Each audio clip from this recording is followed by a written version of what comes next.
Power point presentation ఇస్తోంది. ప్రస్తుతం హరీష్ రావు మాట్లాడుతున్నారు. ఇప్పుడు లైవ్ చూద్దాం. ఓ 4 సీట్లు ఎక్కువ పొందాలి, గత ప్రభుత్వాన్ని బదనాం చేయాలనేటువంటి ఒక దుగ్ధ తప్ప ఈ ప్రభుత్వంలో ఇంకోటి కనబడతలేదు. కాంగ్రెస్ పార్టీ వ్యవహారం చూస్తూ ఉంటే రాష్ట్ర ప్రయోజనాలు రైతు ప్రయోజనాల కంటే కూడా రాజకీయ ప్రయోజనాలకు వాళ్ళు ఎక్కువ ప్రాధాన్యత ఇస్తున్నట్టు కూడా ఇవాళ కనబడతా ఉంది. అదేవిధంగా ఈరోజు గోబల్స్ ఆనాడు ఇప్పుడు ఒక రాజకీయ పార్టీ ఎన్నికలప్పుడు ఏదైనా మాట్లాడిందంటే కొంత అర్థం చేసుకోవచ్చు, కానీ ప్రభుత్వంలోకి వచ్చిన తర్వాత కూడా గోబల్స్ ప్రచారం చేస్తూ కాలాన్ని వెల్లదీస్తున్నటువంటి ప్రభుత్వం బహుశా ఈ దేశంలో ఎవరిదన్నా ఉందంటే అదొక రేవంత్ రెడ్డి గారి ప్రభుత్వం అని చెప్పి మాత్రం చెప్పక తప్పదు.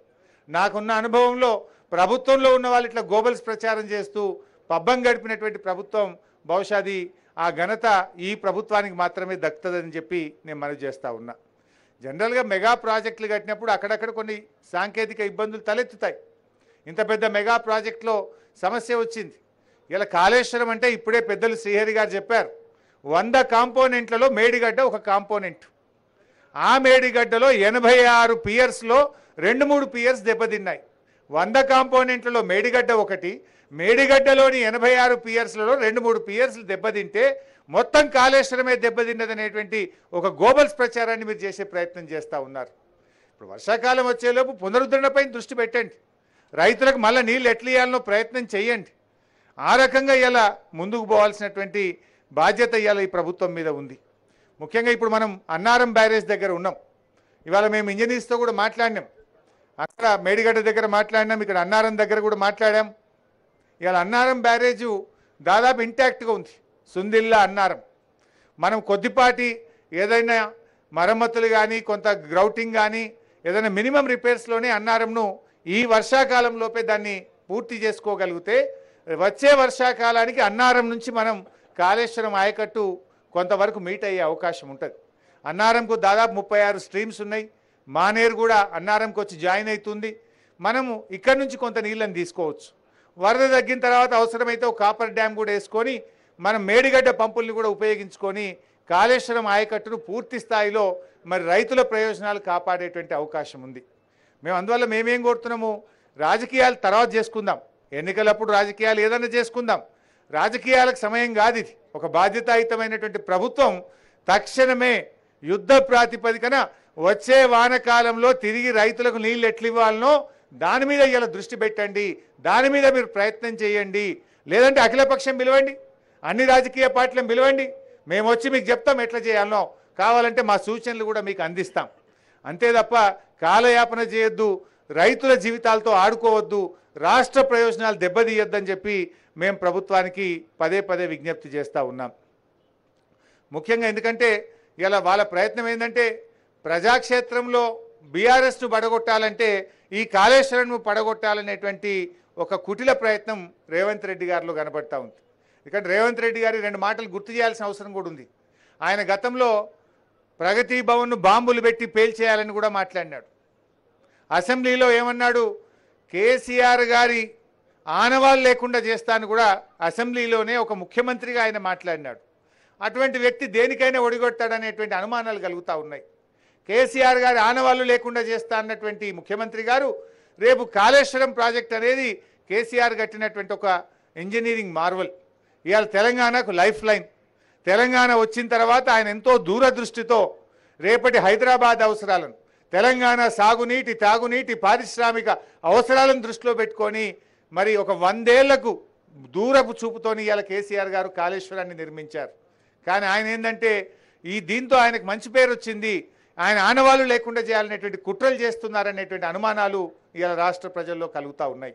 అందువల్ల మీరు తక్షణమే ఆ కుట్రలు మానండి ఇప్పటికైనా. ఎందుకంటే రేవంత్ రెడ్డి గారికి ఏంటంటే ఆయన ఉద్యమంలో కూడా ఆయన ఎప్పుడు నిజాయితీగా అసలు తెలంగాణ ఉద్యమంలో పాల్గొన్న చరిత్ర రేవంత్ రెడ్డి గారికి లేదు.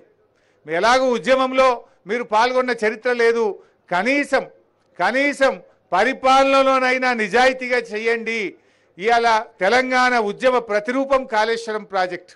తెలంగాణ ఉద్యమం పుట్టింది నీళ్ళలో పుట్టింది. ఇలాంటి నీళ్ళలో నుంచి వచ్చి ఉద్యమంలో నుంచి వచ్చిన ప్రభుత్వం అధికారంలోకి వచ్చి నిర్మించిన ఈ కాళేశ్వరంను రిస్టోర్ చేయడం ద్వారానైనా మీ నిజాయితీ నిరూపించుకోవాలని ఇవాళ రేవంత్ రెడ్డి గారిని నేను కోరుతా ఉన్నా. ఎందుకంటే ఇలా ప్రాజెక్టులు అనేకంగా దెబ్బతిన్నాయి. దేశంలో కానీ రాష్ట్రంలో కానీ అనేక ఉదంతాలు కూడా ఉన్నాయి. వాటన్నిటి మీద కూడా నేను వివరాలు ఇస్తాను. కానీ దానికంటే ముందు ఇలా ఉత్తమ్ కుమార్ రెడ్డి గారు కానీ కాంగ్రెస్ పార్టీ నాయకులు పదే పదే అవినీతి అని చెప్పి మాట్లాడుతూ ఉన్నారు. అసలు అవినీతి గురించి మాట్లాడే నైతిక హక్కు కాంగ్రెస్ పార్టీకి ఉందా? అవినీతికి care of address Congress party. ఈ దేశంలో ఈ రాష్ట్రంలో అసలు కాంగ్రెస్ పార్టీ హయాంలో జరిగిన స్కాములు తీస్తే చాంతాడంత లిస్ట్ వెళ్తుంది. ఆనాడు మీరు జలయజ్ఞంలో తెలంగాణ ప్రాంతంలో మీరు ఎన్ని ప్రాజెక్టులు చేపట్టినారు? అసలు ఒక్క ప్రాజెక్ట్ అన్న తెలంగాణ ప్రాంతంలో పూర్తయిందా? 33 ప్రాజెక్టులు జలయజ్ఞంలో మీరు చేపడితే 10 ఏళ్ల కాంగ్రెస్ పాలనలో ఒక్క ప్రాజెక్టు కూడా మీరు పూర్తి చేయలేదు. జలయజ్ఞాన్ని ధనయజ్ఞంగా మార్చింది మీరు. ఆ రోజు కాగు 52,000 కోట్ల రూపాయల అవినీతి జరిగిందని మీ జలయజ్ఞాన్ని ఆ రోజు తప్పుపట్టినటువంటి విషయాన్ని నేను గుర్తు చేస్తా ఉన్నా. అసలు ఈపీసీ పద్ధతి తెచ్చింది మీరు, అవినీతికి మరి తలుపులు తెచ్చింది మీరు. మేము వచ్చిన తర్వాత ఈపీసీ విధానం రద్దు చేసినాం. మీరు పెట్టిన మొబిలైజేషన్ అడ్వాన్స్ను రద్దు చేసినాం. ఇదే ప్రాణహిత చేవెళ్లలో 0.5% ఉండే సర్వే అండ్ మొబిలైజేషన్ అడ్వాన్స్కి ఇచ్చే సర్వే కోసం ఇచ్చే మొబిలైజేషన్ అడ్వాన్స్, దాన్ని 3.5%కు పెంచి ఇవాళ అడ్డగోలుగా కాంట్రాక్టర్ల జేబులు నింపింది ఇవాళ ఆనాటి కాంగ్రెస్ ప్రభుత్వం. సర్వే అండ్ మొబిలైజేషన్ అడ్వాన్స్ల పేరు మీద పెద్ద ఎత్తున ఇవాళ మీరు ఆ రోజు డబ్బులు దోచిపెట్టినటువంటి ప్రయత్నం చేసినారు. 4 ఏళ్లలో ప్రాణహిత చేవెళ్ల ప్రాజెక్టు పూర్తి చేస్తామని చెప్పిన మీరు 4 ఏళ్లలో మీరు చేసిన పని 160 కోట్లు. సర్వే అండ్ మొబిలైజేషన్ అడ్వాన్స్ మీద ఇచ్చింది 1450 కోట్లు. చేసిన పని 160 కోట్లు. సర్వే మొబిలైజేషన్ అడ్వాన్స్ మీద లేపిన బిల్లులు 1450 కోట్లు కాంట్రాక్టర్లకు ఇచ్చింది మీరు.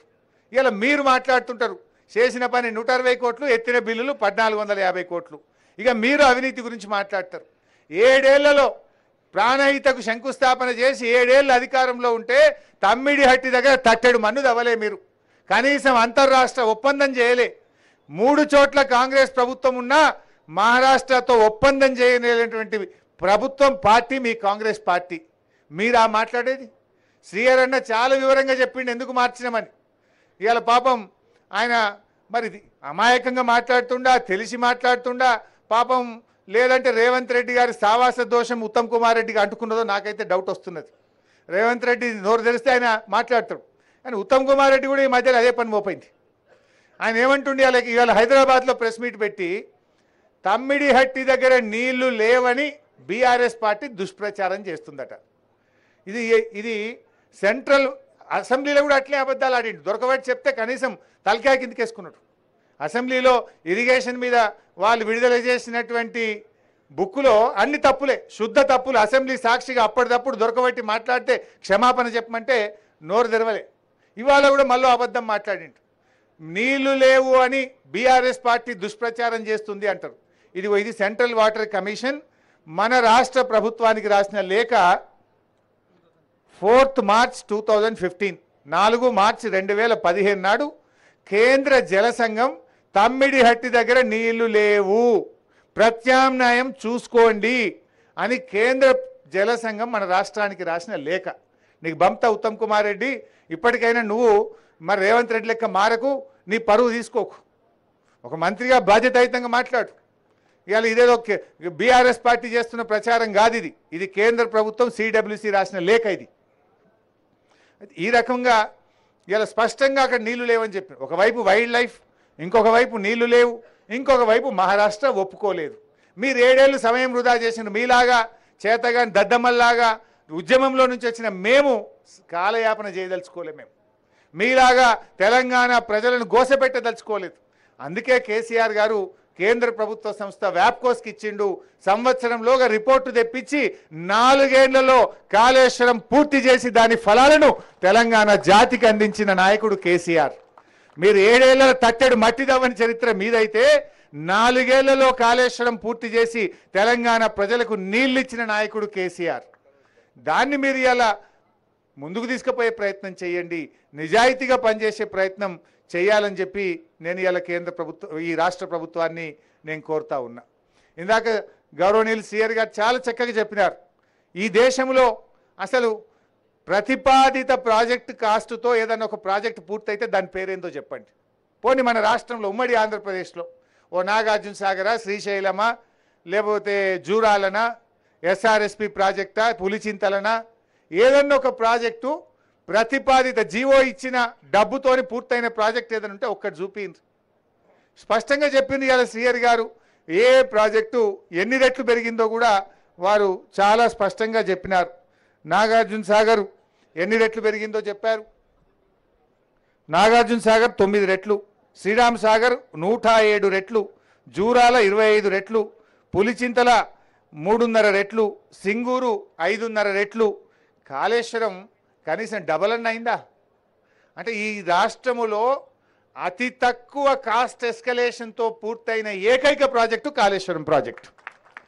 దాన్ని మీరు ఎలా కాస్ట్ పెరిగిందని ఒక అబద్ధాన్ని 100 సార్లు చెప్తే నిజమైంది అనేటువంటి రీతుల్లో ఒక గోబల్స్ ప్రచారానికి మీరు పాల్పడతా ఉన్నారు. అతి తక్కువ కాస్ట్ ఎస్కలేషన్తో జరిగిన ప్రాజెక్టే ఇలా కాళేశ్వరం ప్రాజెక్టు. దాన్ని వాస్తవాలను వక్రీకరించి గొంతు పెద్దగా చేసుకొని పదే పదే ఒక అబద్ధాలు చెప్పే ప్రయత్నం చేస్తూ ఉన్నారు. కాళేశ్వరం ఆయకట్టు గురించి కూడా పెద్దలు సీఆర్ అయినా చెప్పిన, నేను అందులోకి పోను. వాళ్ళు అక్కడ కూడా ఒక గోబల్స్ ప్రచారం. 98,000 ఎకరాలకే నీళ్ళు ఇచ్చిందని చెప్పారు.